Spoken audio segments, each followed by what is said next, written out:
We're on part 2 as we look at the battle within. And last week we looked at Romans chapter 7, where Apostle Paul talks about, for the good I would, I do not, but it is the evil that dwells within me. Y'all remember that one? And we looked at that we're in this constant battle with our flesh. This week we're going to look at 2 Corinthians chapter 12, verse 7. And we're going to work our way down through that. And this is where Paul says, so to keep me from becoming conceited because of the suppressing greatness of the revelation, a thorn was given me in my flesh, a messenger of Satan to harass me, to keep me from becoming conceited. Paul said that he had this thorn and it wouldn't be removed. It was a messenger for Satan to keep him from becoming conceited. It gets better. And those of us who are addicts, and our main crust of this is, what if God doesn't remove our addiction from us? Can you still make it? Because all of us, the thorn of addiction is not removed. But we find out that His grace is sufficient.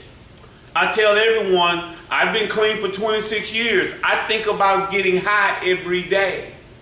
He did not give me the deliverance that I wanted. I wanted the type of deliverance where the taste and the thought would be completely removed and I'd just be free. But it didn't come to me that way. And it don't come to a lot of us that way. And we have to continue to work on our recovery on a daily basis. Right? So the battle with some of us is still present, but His grace is still sufficient because I've been clean for 26 years. But a lot of times we feel robbed because we still have to battle. We really just don't want to fight, right? We just want it to be removed and we go on about our business, but it don't work that way for everybody. Didn't work that way for me.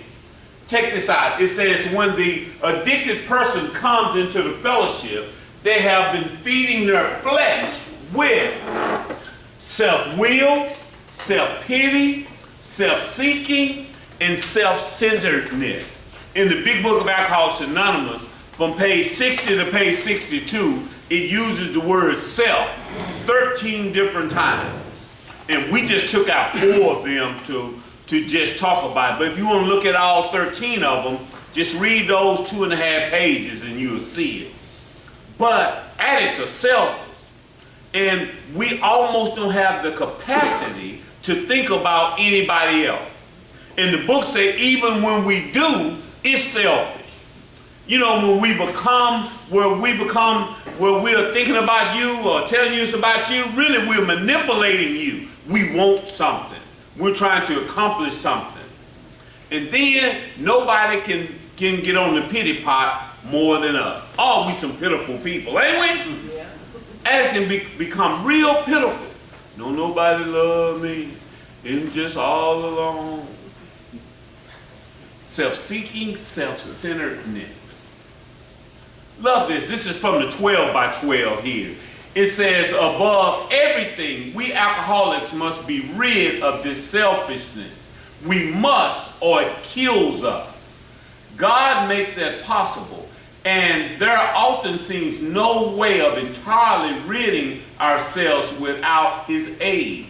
Many of us have moral and philosophical convictions galore, And what that means is we can make a whole bunch of promises, right? And we'll say we got these morals, but we can't live up to them. Addicts got some whole bunch of convictions. What they ain't gonna do and how things ought to be and what they say they believe, but they don't follow nothing. Like the brother was telling y'all about, don't be stealing, be on time, writing everybody up, and then he in there stealing chicken or sandwiches. See? Moral and philosophical convictions galore. And he in there stealing. Boy, that fit right. See how that fit right in there?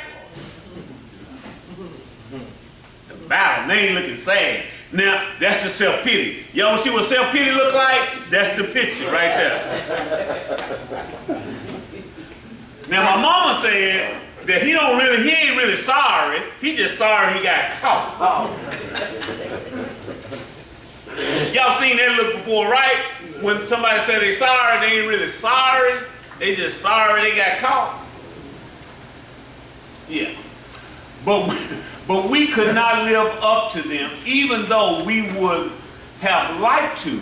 Neither could we reduce our self-centeredness much by wishing or trying on our own willpower. We had to have God. You can't wish this thing away, y'all. We got to work on this. If he doesn't remove that thorn from us, there is a part that we got to play that we, as selfish and lazy people, don't want to play.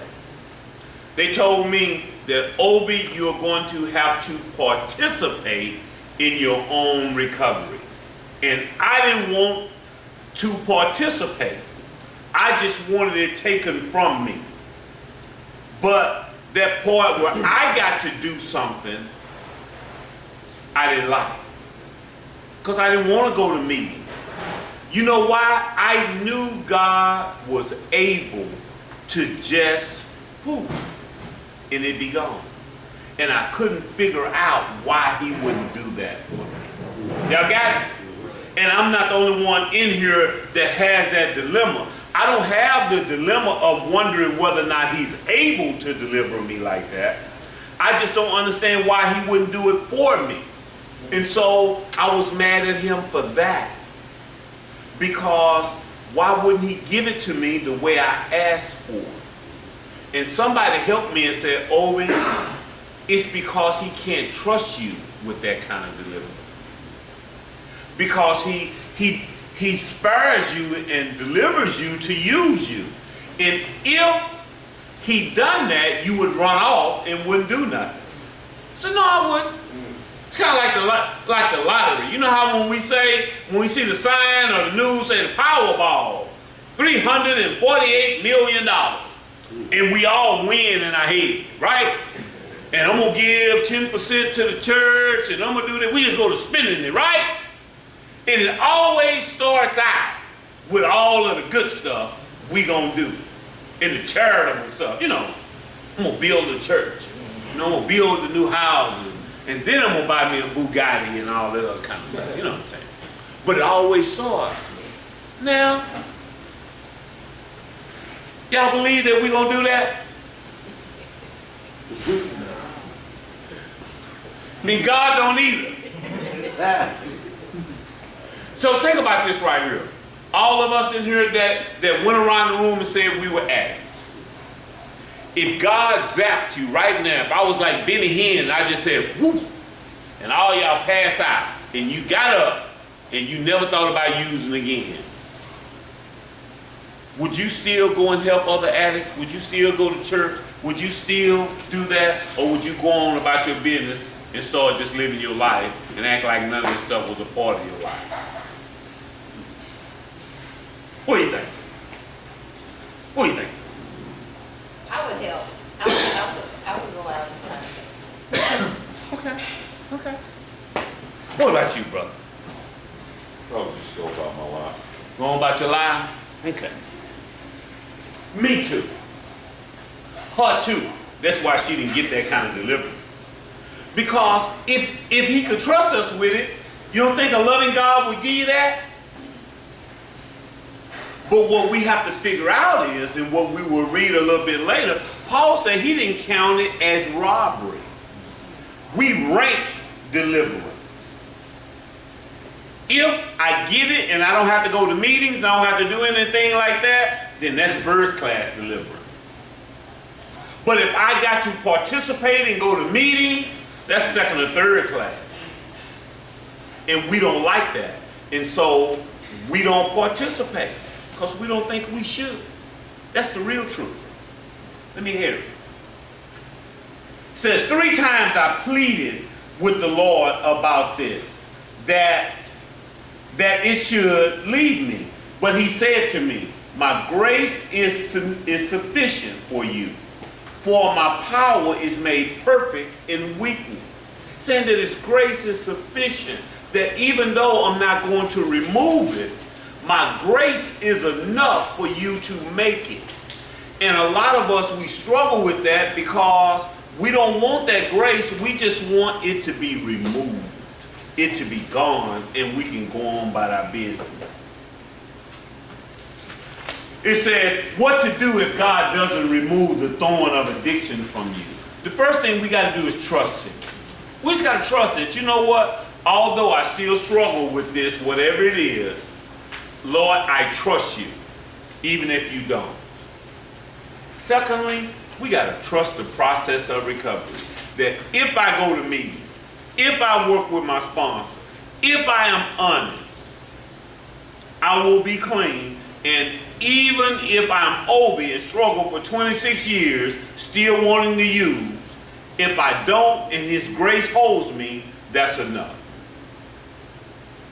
I've been told so many times, April, that I said, Obie, why do you don't be saying that you still struggle, because that hurt people, or you can't use. Now when people tell me, you can't use, you've been clean too long. I said, do you know how many people I see in the therapeutic community fall off after 20-some years? It happens all the time, don't it? Yes. All the time. All the time. So guess what? I can still fall off. I still got to participate. I still got to work a program even after all of these years. And this disease tell me all the time, oh, it's good too. It tell me stuff like, you've been clean so long, you could probably just drink a beer and nothing happen. Okay. They got all of this new stuff out that you ain't had, and you missing out on something. It's cunning, right? It talks to me. It talks to you too. We got to figure out how not to listen. It gets better. Check this out. It says, in our desperation to find relief from this burden, there are two ways of relief. It can come by removing the load. It can come by strengthening the shoulders that bear the load. See, God can remove the load from us, and for some of us, he just strengthens our shoulders. We got to carry this burden. I am one of the ones that have to carry the burden. He didn't remove it. My prayer is that maybe you would be the other. But if you've been struggling with this going in and out of treatment, and can't stay clean, you may be this one, right? Do y'all know that a loving God can say no, and no means no? So that you're asking for the way you're asking for it, Russell, he may not be going to get that to you. You may be me. And you may have the ugly deliverance. Got to go to meetings and hang out with people like this in this room. Because some of us just want to get clean, go get a job, go to church every now and then, and never mention our past. Right? And then some of us got to break our anonymity and say who we are and all that stuff, and be in this environment for the rest of our lives in order to have our lives. And I'm laboring here because I want y'all to get this, because you may not get that. Now, I don't think I have a bad life, because I still struggle and I go to meetings and I have to participate. I wouldn't say I got a bad life. But I thought in the beginning that if my life was like this, that would be a bad life, Dominique. I didn't want that. You know how you do?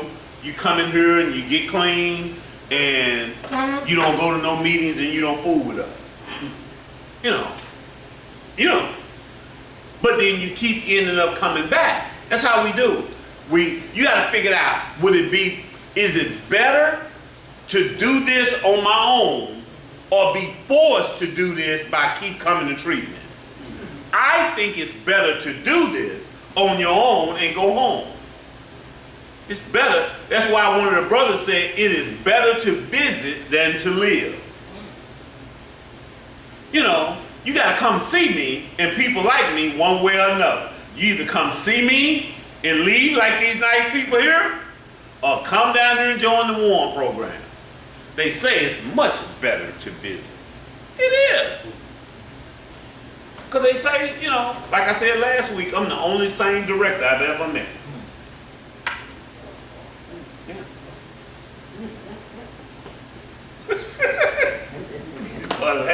What's so funny? I'm the only one you ever met, right? Most of the people that run these kind of places, there's a little something wrong with them. I'm the only rational one I've met. It says, can God trust you with the kind of deliverance you asked for? What did you do with the freedom the last time? The last time you got clean, just think about this for a moment. The last time you got clean, what did you do? Did you participate? Or did you just go to work and go home and try to be, you know, a nice person? A nice, normal person? What did you do? What did you do? What did you do, Russell? Last time you got clean? I participated in the beginning, but then I fell off. I stopped going with it. Kept it clean. Okay. Stopped going to meetings. I fellowshipping. Okay. And that's most of our story. And so, what if you got to do this for one day at a time for the rest of your life?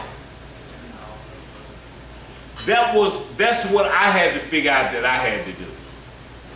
I do this one day at a time for the rest of my life. See, when I stop, Herman says my recovery stopped. Ain't that what he say? All the time.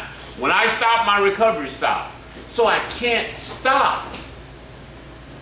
And what we have to do, y'all, is try to figure out how to understand that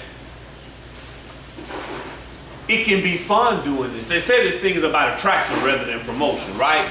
And so maybe those of us who have been clean for a minute, we're not making this thing look fun enough. My man here said he got 13 years. So maybe he ain't making it look fun enough to you to where you looking at him and saying, I don't want that.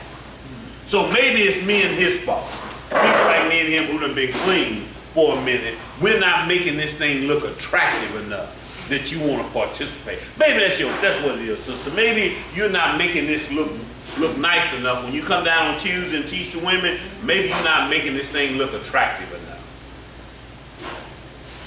Or either they just don't want to participate. But it's something, because they say it's about attraction. And what y'all are supposed to see is say, I want what that brother have. I want what that sister have. And check this out. And I'm willing to go to any length to get it.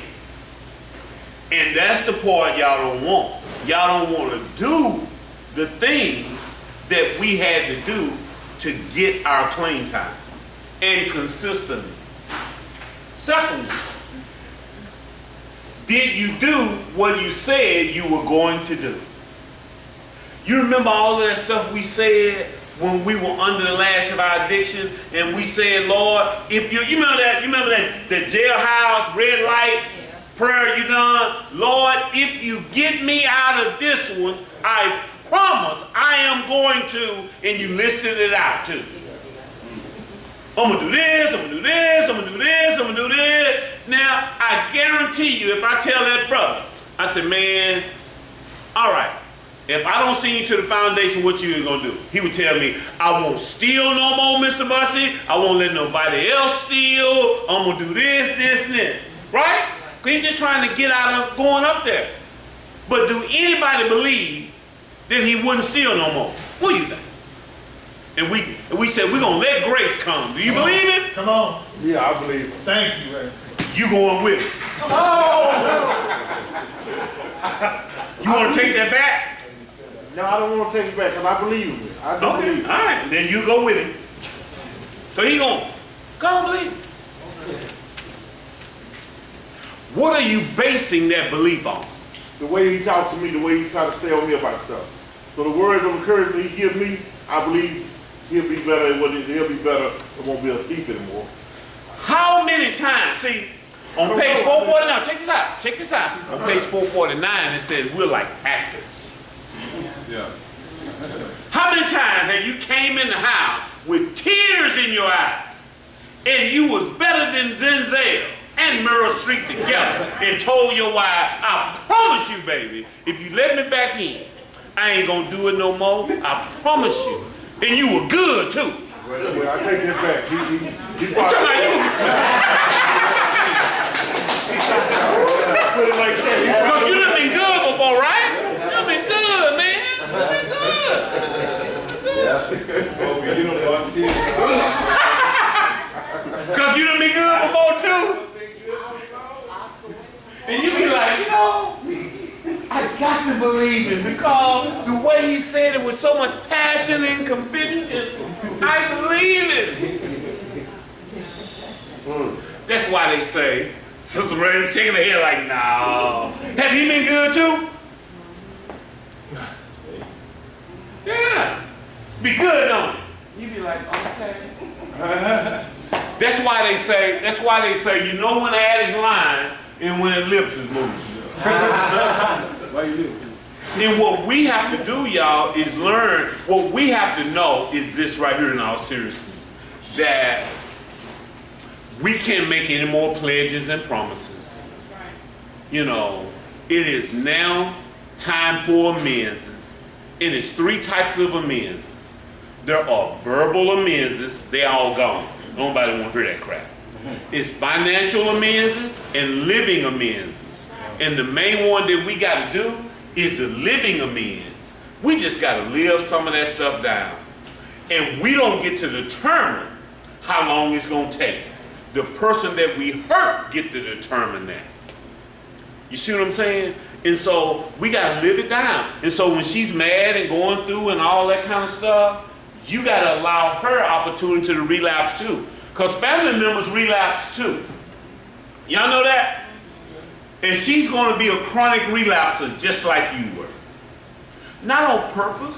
She going to hear something, see something, feel something, and relapse.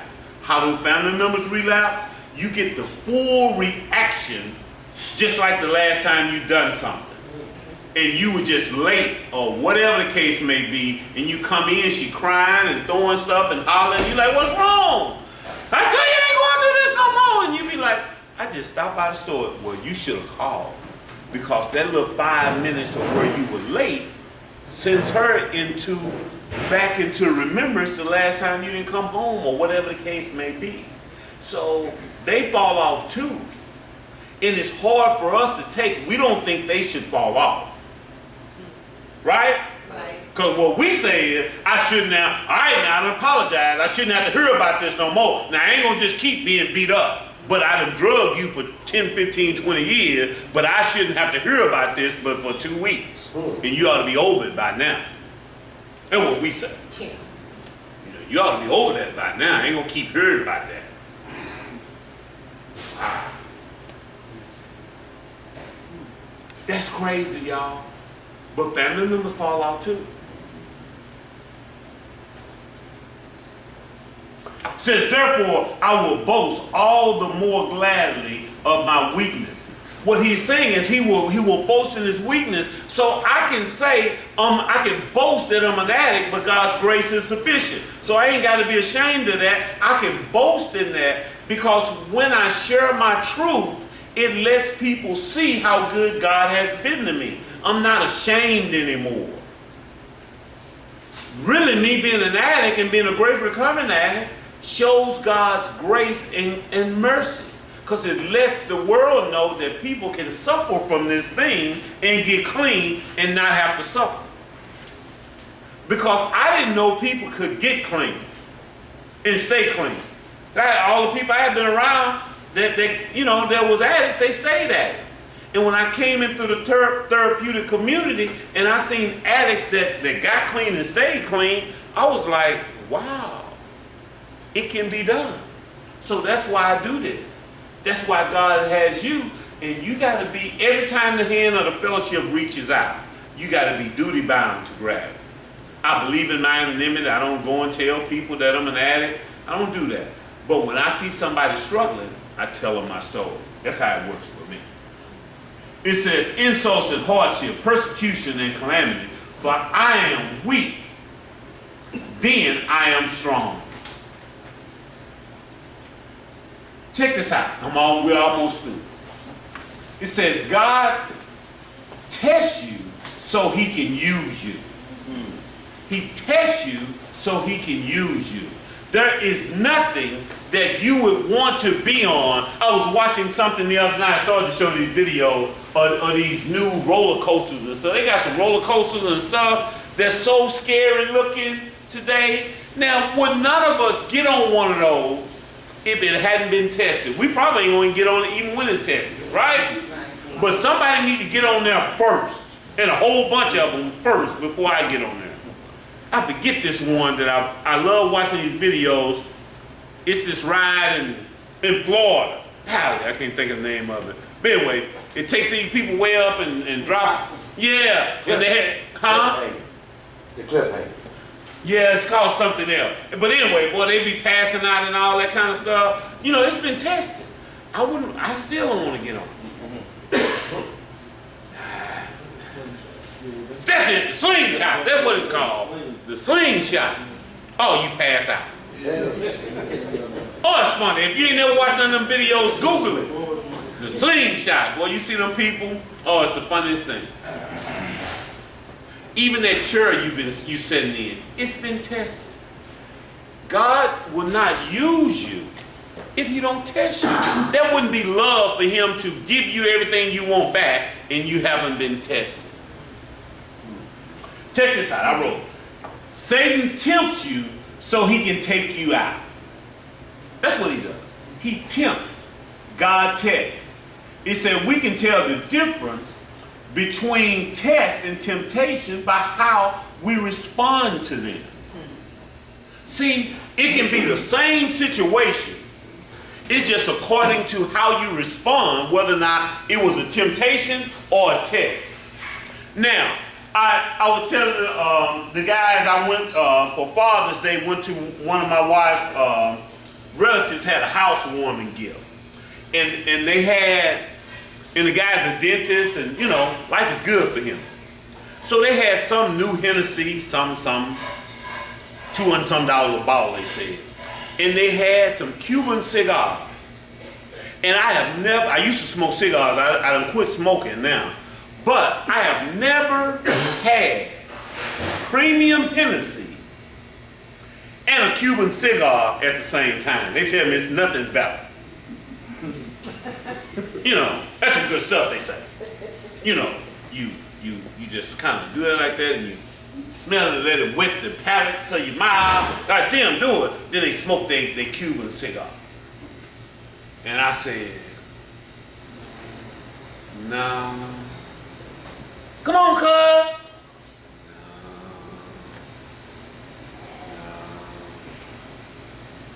Man, I wanted to. That was a test. Now, the ones that was asking me that, they didn't know I was in recovery. But some of the people in the house knew I was in recovery, right? Now, if I'd have been back there with that Hennessy in my hand, they'd been like, oh my God. Told you, Mel, you shouldn't have married him. He done fell off already. You know what I'm saying? It was a test. I wasn't tempted. It was a test. And I moved on. But in order for God to use you, he got to test you to see if you qualify, right? Because you don't want nobody up doing anything that haven't been tested, right? You want to know that they qualify. That's why you had to go to school to get that certificate. They want to know that you qualify. Right. They won't just put people live in your hand and you don't know what you're talking about. You know, what's your qualifications for this?